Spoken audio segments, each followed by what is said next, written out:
Hey bugs, thugs, and people who need hugs. This is Paul Acevedo of Windows Central here with a video review of the Razer Wildcat Controller for Xbox One and Windows.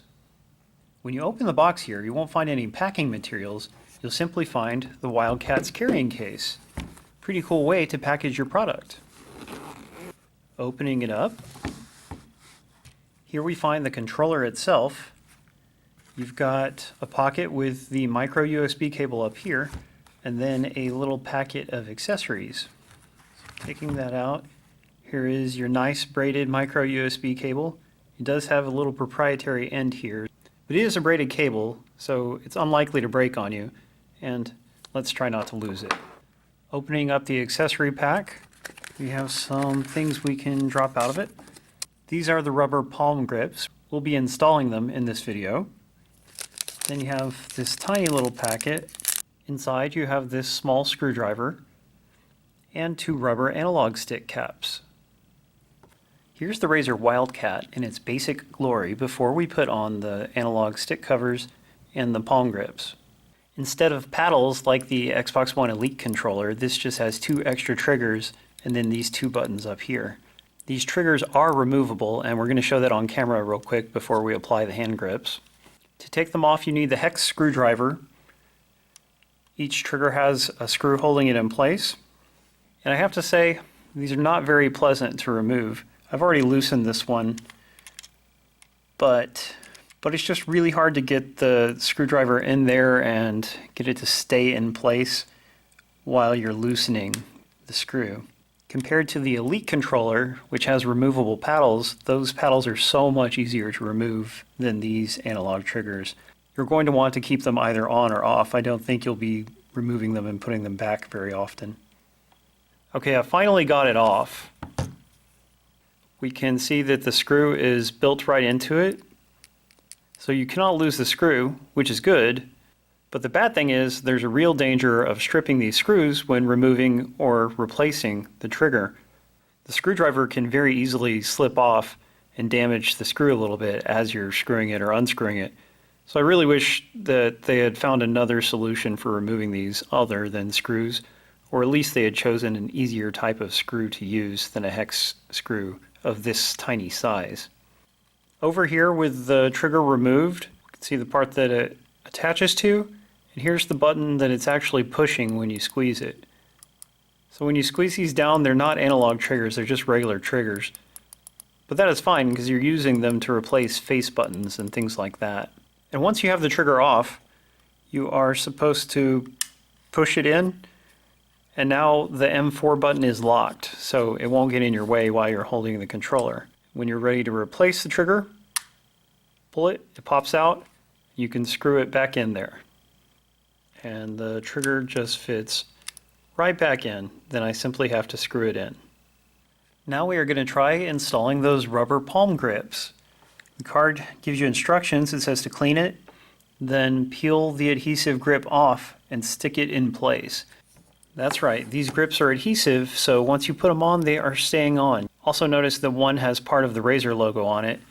This one goes on the specific side of the controller that has a printed Razer logo. We're going to start with the left side grip so we don't have to worry about the logo in case I don't line it up right. Peels right off. Now I'm lining this up around the contour on the back. Fits around these molded hand grips, I think.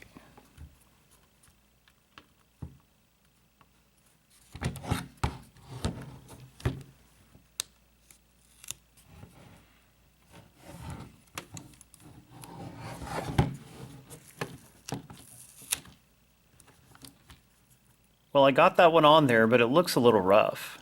I really wish they had offered more guidance for installing these things. Maybe we can do better with this one. After all, it does have the image to help guide you. Okay, I got the right side on. It does line up well with the pattern on the right. Not perfectly. Boy, just a little bit hard to do. These things do feel good to hold, but frankly, it doesn't make any sense to leave applying the grips up to the user instead of doing it during the manufacturing process. The Xbox One Elite controller has grips built into the bottom side of the controller, and it looks perfect. Here you're going to have users applying these haphazardly like I did. Just doesn't look that great.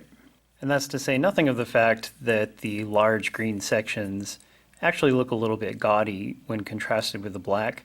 Not that some green wouldn't be good, but I don't know, it's this big batch of bright green. Anyway, sorry for my bad application of the grips. I'm sure other people online will figure out much better ways to do it than I did. One final feature of the controller is the optional analog stick covers. They're made of rubber. Okay, I pulled it over. Now the Wildcat has great analog sticks anyway. They have metal body just like the Elite controller's analog sticks. They have a large head, larger than the regular Xbox One or Elite controllers, and it actually feels really good. I really like the texture of it, and I also like how it doesn't collect dirt along the edges like the official and Elite controllers do. As for the analog stick covers, supposedly these keep your fingers from slipping off the sticks, but I don't believe I've ever had my fingers slip off the sticks in my life, so that doesn't seem like much of a concern. Just kind of makes the stick feel a little bit padded. I don't particularly care for that feeling. Also, again, the bright green is a little bit gaudy for my taste. Okay, now to test the Wildcat's responsiveness, we are going to hop into some Killer Instinct. Razer calls the 4 face buttons hyper response buttons, and what's so unique about them is that I believe they have actual micro switches behind them, which is very unusual for a controller. So in that respect, the buttons are kind of like using those on an arcade stick, because those also have micro switches behind them. If I'm wrong about the switches, don't be too mean to me, but I think that's what's at play here. And the cool thing about it is, right when you press the button down, you can feel the actuation. It kind of vibrates through the button. Not that it is a vibrator, but you feel the switch activating like you would with a mechanical keyboard, for instance. And that gives you the ability to really rapidly respond to your own button presses. You know just when you've pressed them and you know when to lift off. The other big difference with this controller compared to Microsoft controllers is the PlayStation-style 4-button D-pad. You don't have built-in diagonals, so you really have to press both things at once. People who've been gaming on PlayStation for years are used to that. I am not so used to it. I think it has certain advantages. For instance, in a Pac-Man game, this type of D-pad would be great because you don't have to worry about diagonals. I'm not sure it will be great for fighting, but let's see. We can still pull some moves off. Just a little practice.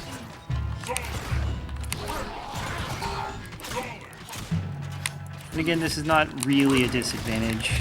In my opinion, the cross-style D-pad is a slightly better design, but it's not a huge deal.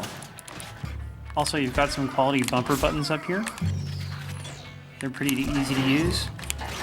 One interesting thing about the way the bumpers and the triggers meet is that there's a little recessed area here. They want you to rest your fingers here and pull back to hit the bumpers, pull this way to hit the triggers. Now we're putting the triggers to the test in Forza Motorsport 6. Feel a pretty good sense of vibration here in the right side of the controller when I accelerate. I can let up on accelerate and control how fast my car is going. So these triggers are nice and responsive. You don't have to push them too far down to activate them. You also have the option of lock triggers, but we'll do that in Halo instead. Now I've switched to Halo 5 so that we can look at the rest of the Wildcat's advanced features. For starters, we have the M1 and M2 buttons up here. By default, M1 functions as left bumper, throwing a grenade there, and M2 functions as right bumper. So the exact same thing as just hitting right bumper. One interesting thing to note is how easy it is to reach these buttons. This design makes me wish that all controllers had 6 buttons up here because it works really well. And on the back we have the M3 and M4 triggers. These are made of aluminum, nice and shiny. M3 by default does the left trigger function, and M4 by default does the right trigger function, so it fires.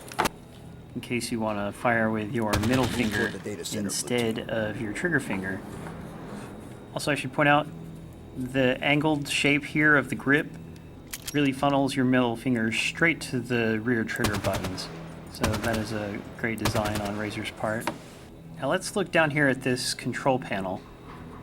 Two of these buttons are headset controls. This is the microphone mute button. Then here's your headset adjust button.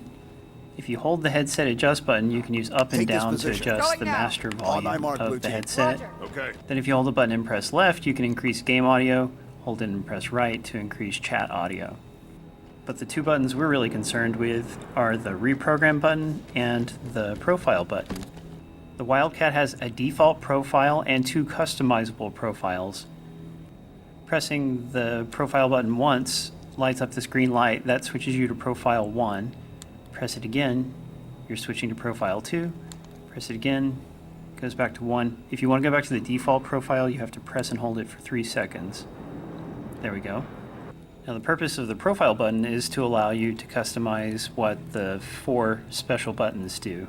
To do that, I press and hold the reprogram button, then I press and hold the button that I want to customize. You can only customize the 4 special buttons, not all of the buttons, which is a drag. Now that I'm holding the button I want to reprogram, I can give it any function. So instead of left bumper, I'm going to have this do the A button function. Controller vibrates and I can let go. Now, when I press M1, hey look, I'm jumping. So now I have jumping mapped to a left finger thing, and I do not have to move my thumbs off the analog stick to do it. And I didn't even have to change the game's controls. So that is really cool. And remember on the back we have the triggers mapped to firing. What I'm going to do is press and hold. Then I'm going to press and hold this button, and I'm going to map that to right bumper. So now that rear trigger becomes melee, just in case I do want that to be right bumper. But I can have it be any of the face buttons, whatever I want. Can I have it be start? Let's see. Press and hold. Then I will hold the other trigger, and now I'm going to push start. It vibrated. Now push the other trigger. Hey, it pauses. So there's another thing you could do. You could program pause to one of these buttons, and then, say in a shoot 'em up, you could rapidly press it to do slow motion, just like in the old days. One more special thing we can do with this controller is turn on the trigger locks. You have these locks here, and yeah, I know I put the pad on badly, but I can still turn on these locks. Now, instead of being able to pull the triggers all the way down, I can only pull them down a tiny amount. The purpose of this is to allow you to perform the trigger functions without having to press the button down so hard. So with trigger lock off, the button goes all the way down here. Turn it on, it moves it much less of an angle. So that'll be really useful to some people. However, the controller still has another hair trigger mode beyond that. So let's turn that on. Turn off the trigger locks, press and hold the program button, press and hold right trigger, and now push A. Alright, now I've just activated hair trigger lock for right trigger. So now any little tap I do to the right trigger fires right away. It doesn't matter how far I push it down or not. It just vibrates really quickly. You can do that for either trigger if you like. Looking down here, you can see there's a 3.5mm headset jack. It's great that you can use a headset with this controller, but unfortunately there's no data port like you would find on an official Microsoft controller. What that means is not only can you not use the old style of headset, which is not a big deal, but you also can't use the Microsoft chat pad because there is no place to insert it. And that is a real shame because I really like the chat pad. I don't like having to give that up just to use a controller that I like. So if you think you do a lot of typing, the Wildcat and other third-party controllers are not going to be for you since they don't have data ports, unfortunately. And that seems to be a Microsoft restriction. Not completely sure, though. One obvious difference between the Wildcat and the Elite controller is that the Elite controller has 4 programmable paddles instead of these triggers and buttons. So which way is better? Well, in my opinion, Razer's way is much better. The paddles on the Elite controller are much too easy to hit by accident. Sure, you can remove them if you don't want to be hitting them, but when you're actually using them, it is a little too easy to hit them and make something happen when you didn't mean to. So Razer's solution is to give you the two triggers. You're not going to accidentally hit these triggers unless you really want to. And then you've got your extra shoulder buttons. Again, they're spaced out a little bit from the other shoulder buttons, and you're not going to hit those by mistake either. So Razer has come up with a very smart alternative to the paddles of the official Elite controller. By the way, if you're hoping to use the Razer Wildcat with Windows, you're in luck. The Wildcat is fully compatible with Windows 7, 8, and 10. You may have to download a driver for it, but after that it will act just like an Xbox One controller. And you'll still be able to take advantage of the programmable buttons and triggers. Those functions do work in Windows without any special software. The only thing that doesn't work in Windows at launch are the two headset buttons, and as I understand it, the driver may be updated in the future to allow them to work. The Wildcat is an excellent controller. I love the responsiveness and clickiness of the face buttons. It's different and cool, and it's something I never really knew I wanted until I experienced it with this controller. It retails for $149.99 plus tax, which is a lot, but you do get a nice case with it. This is a distinct, well-designed controller, and it won't let you down. Thanks for watching. Read our full review at windowscentral.com. Follow me on Twitter and Twitch. And remember, don't hate. Appreciate.